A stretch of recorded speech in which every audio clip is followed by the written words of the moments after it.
Hi, I'm Arnie Gunderson from Fairwinds Energy Education. It's been almost 5 years since the Fukushima Daiichi meltdowns, and the news from Japan is still not good.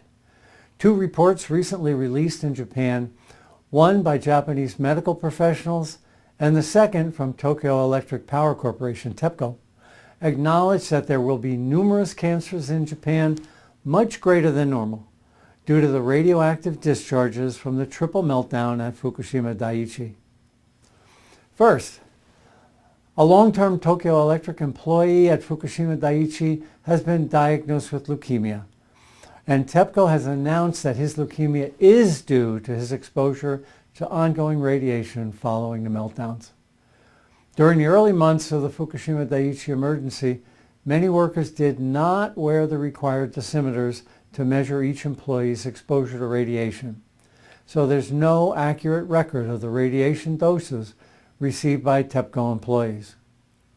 What is certain is that these people, predominantly men, were incredibly brave, as each one of them risked their own personal health to save the people of Japan from what would have become a cataclysmic worldwide event. Personally, I honor these TEPCO employees and am deeply saddened that they're now developing cancers and other serious illnesses. But I'm not surprised.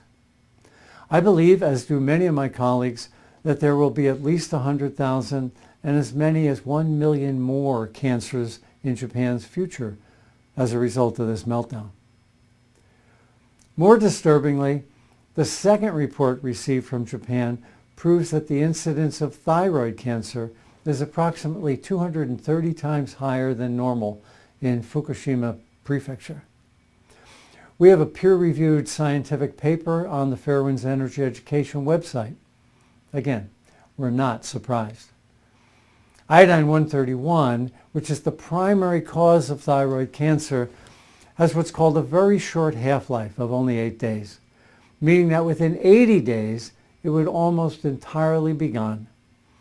Although there's very few accurate measurements of iodine during and immediately after these nuclear power failures, there are measurements that clearly show iodine concentrations were as great as 100 times higher than the radioactive cesium that was also released. Now, the latency period for thyroid is almost over, and experts believe that many more thyroid cancers will be detected during the next 5 years. If you're a frequent visitor to the Fairwinds Energy Education website, you'll know that since 2011, we've been informing people that these cancers and other devastating radiation-induced illnesses are inevitable due to the radiation exposure people were subjected to. In preparation for this video discussion, I went back and I reviewed a speech I gave in the New York Academy of Medicine in March of 2013. It was about the radiation releases from the Fukushima nuclear plant as the disaster began and throughout the ensuing months. The International Atomic Energy Agency, which is chartered to promote nuclear power, not to regulate it, and the Japanese government have created a series of mathematical formulas and calculations by which they chronically underestimate the significant exposure to cancer risk to the people of Japan. Here's what I said about those miscalculated assumptions back in 2013. And now, Arnie Gunderson, what did they know? When did they know it?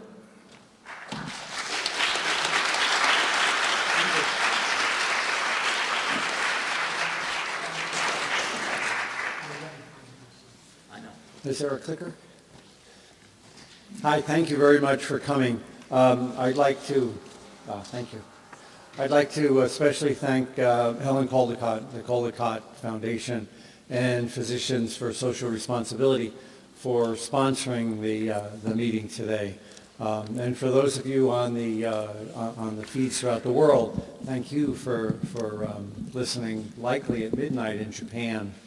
A downloadable PowerPoint presentation like I'm going to give is on the Fairwinds website for those of you in remote locations.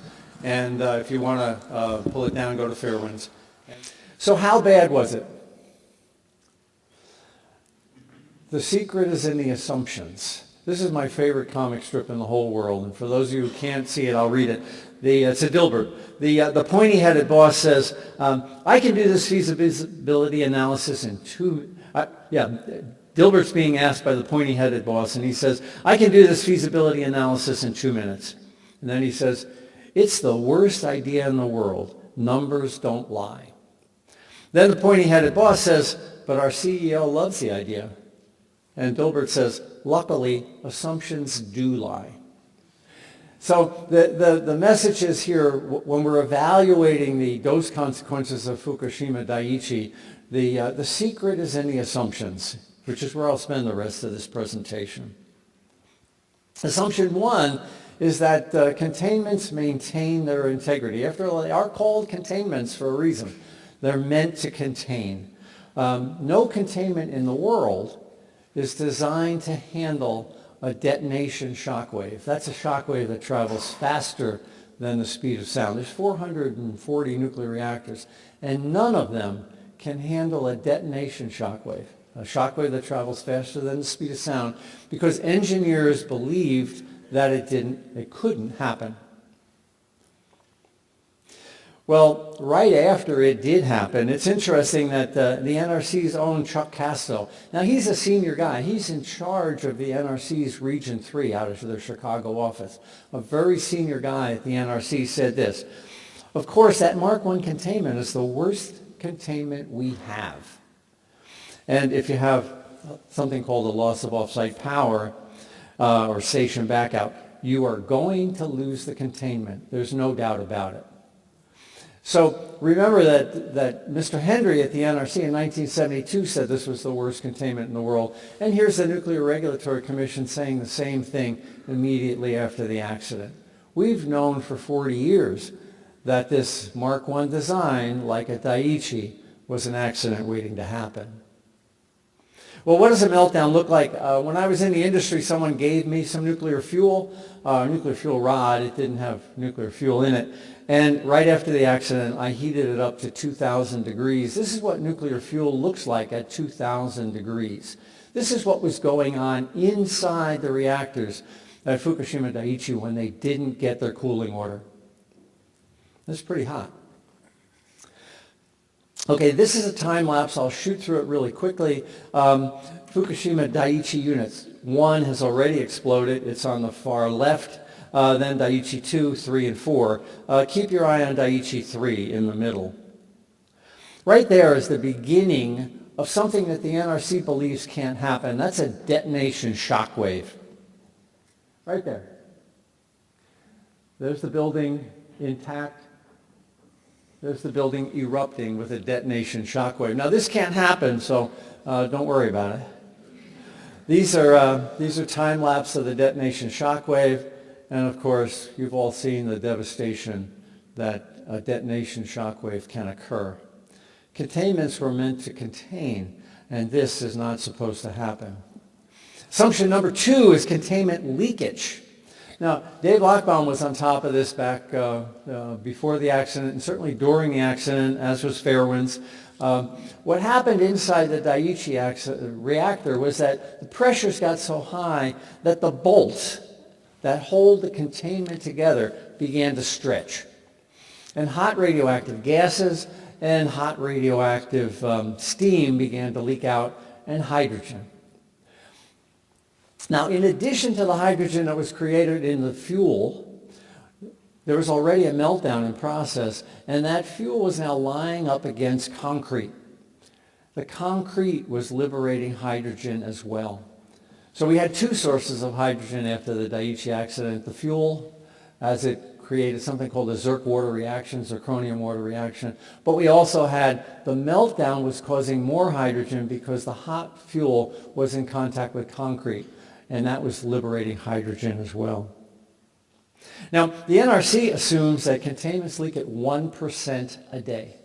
So in a building in a room this size, what we're saying is that the gases that are released would be about 1%, meaning over 100 days, the gases in this room would leave and fresh gases would come in behind it.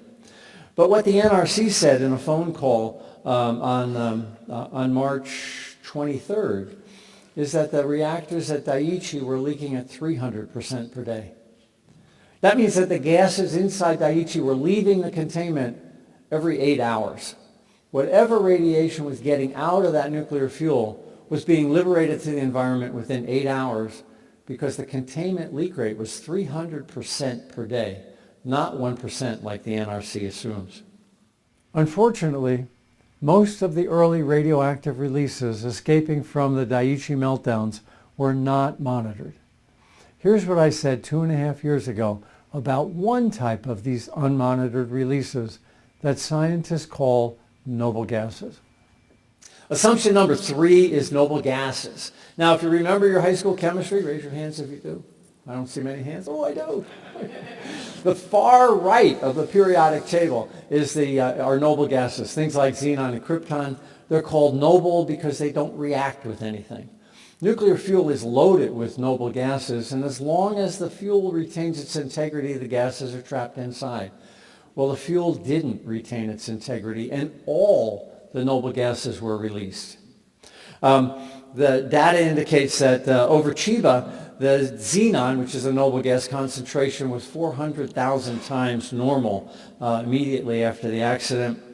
And also that the concentration of xenon in Chiba was 1,300 becquerels per cubic meter for 8 days. Now, a cubic meter is about 3 feet by 3 feet by 3 feet.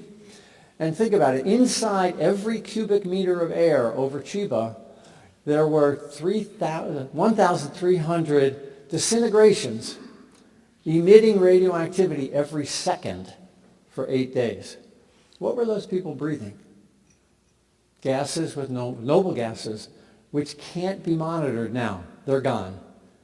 So I think one of the issues here is that the Japanese government has no idea how much exposure the people in Chiba got from this cloud of noble gases that were released.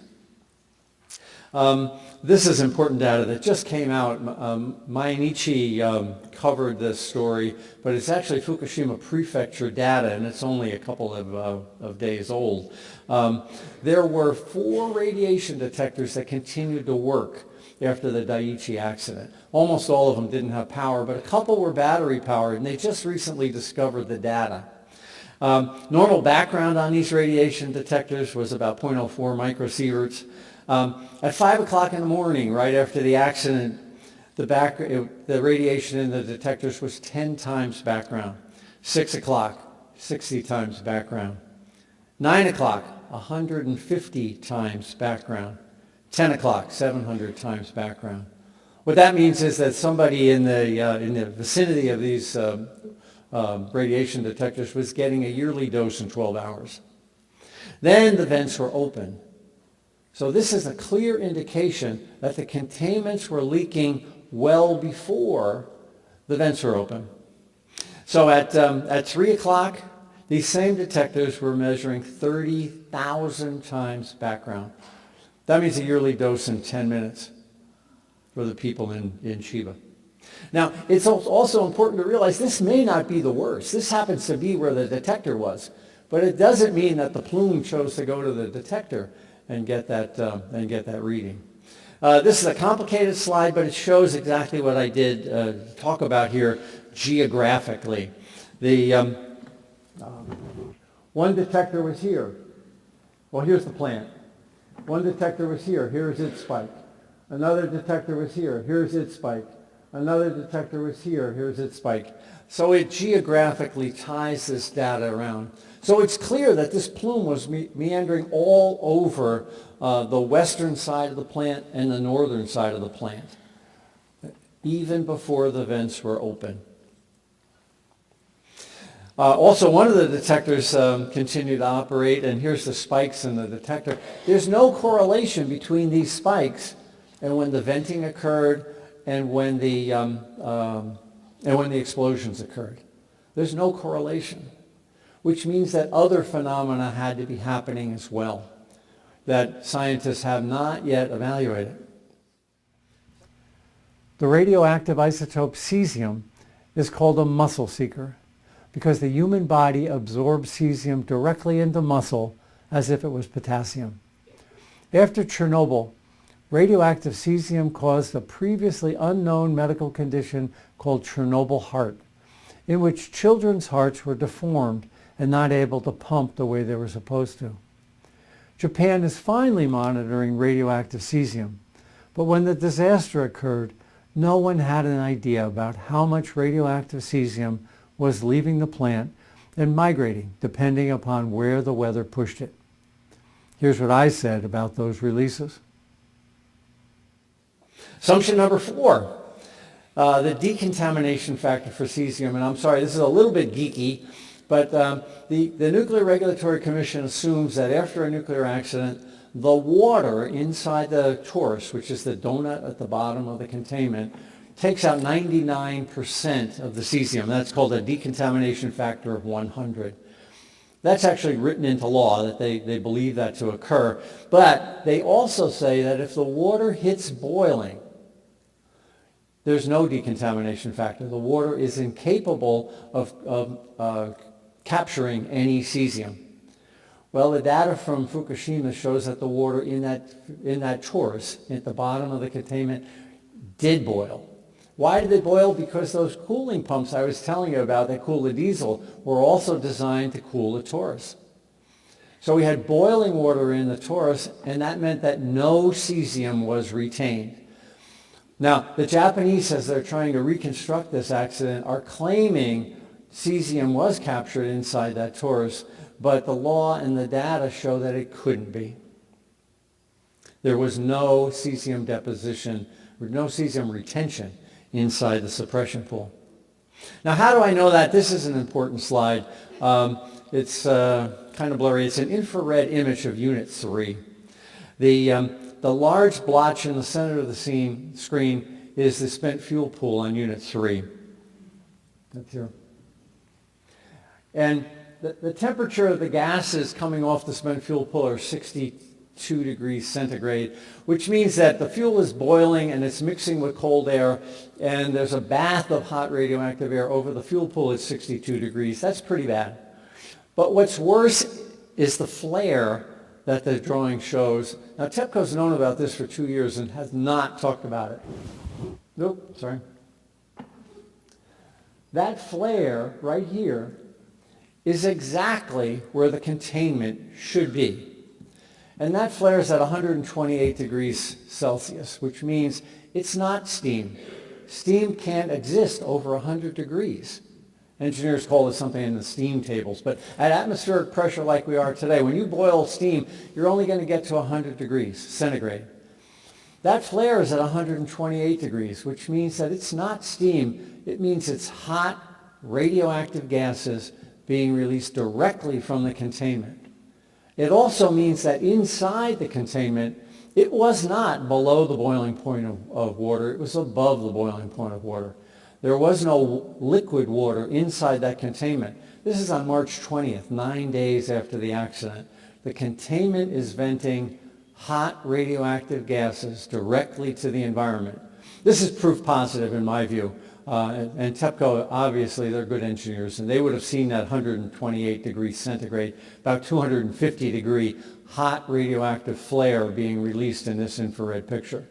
So they've known for a long time that huge amounts of cesium were being released directly to the air because they weren't being trapped in the water in the suppression pool.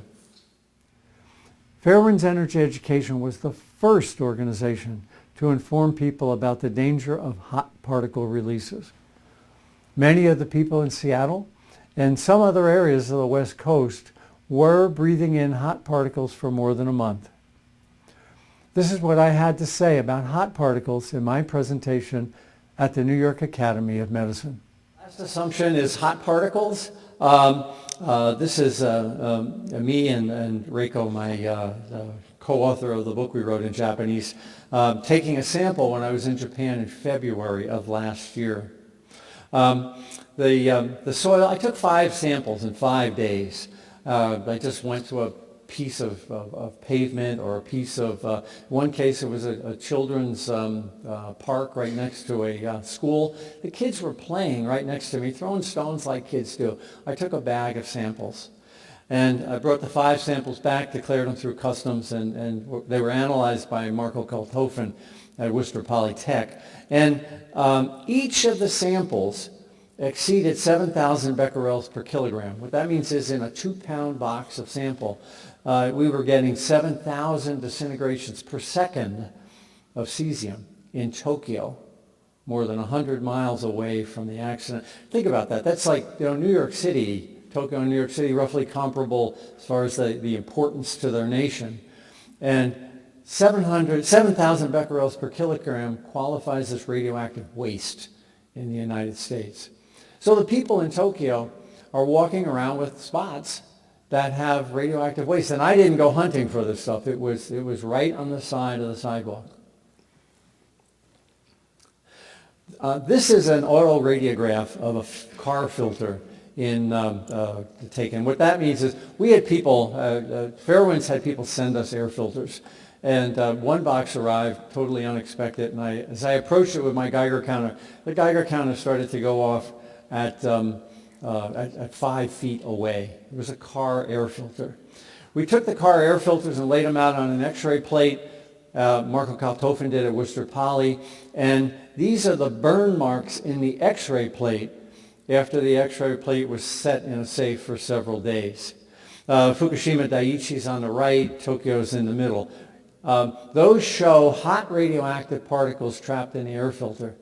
Well, people were in those cars. Kids were in those cars.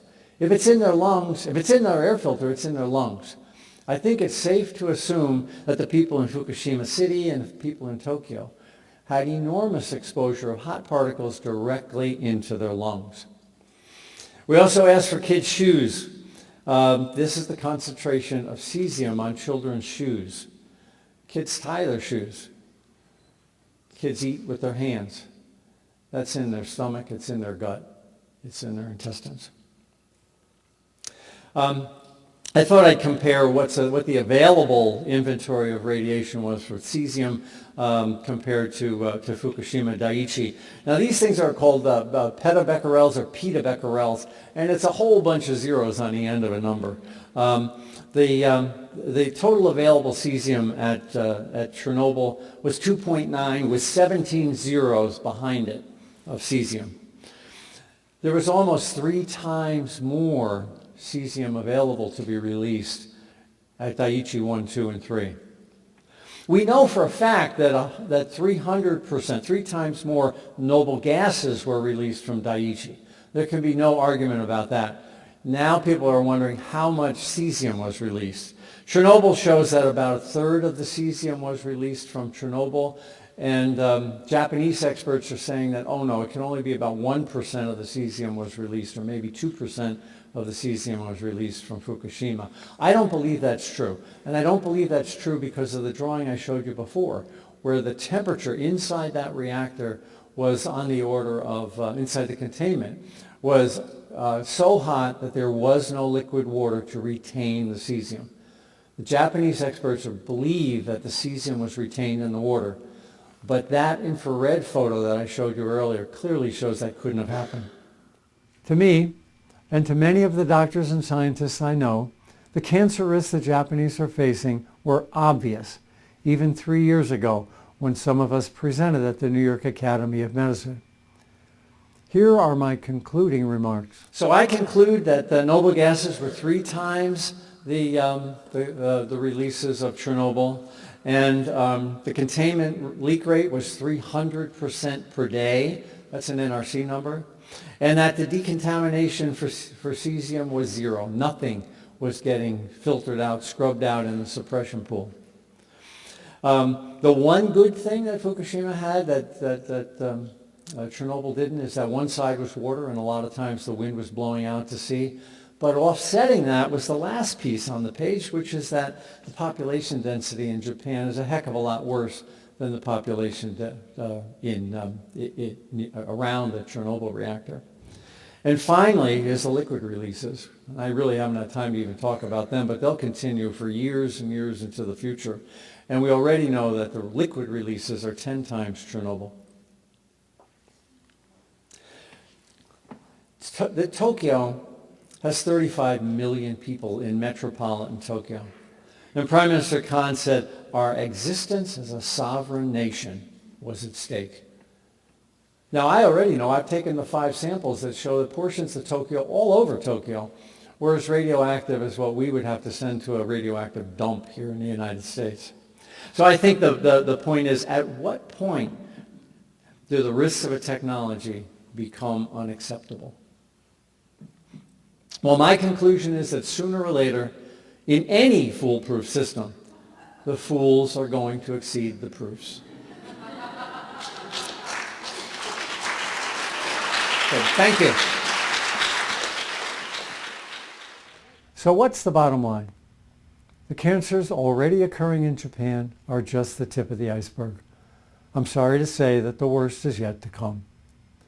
Every day, we at Fairewinds work hard to hold the nuclear industry and its so-called regulators accountable to people throughout the world. Many of you write to us to thank us for our work or to ask questions. Now we at Fairewinds Energy are asking you to help us continue our energy education and nuclear power watchdog activities. Please help the Fairewinds crew continue this work in 2016 by pushing the Support Our Site SOS button and making a generous contribution to help us continue to move energy education forward. I'm Arnie Gunderson from Fairewinds. We'll keep you informed.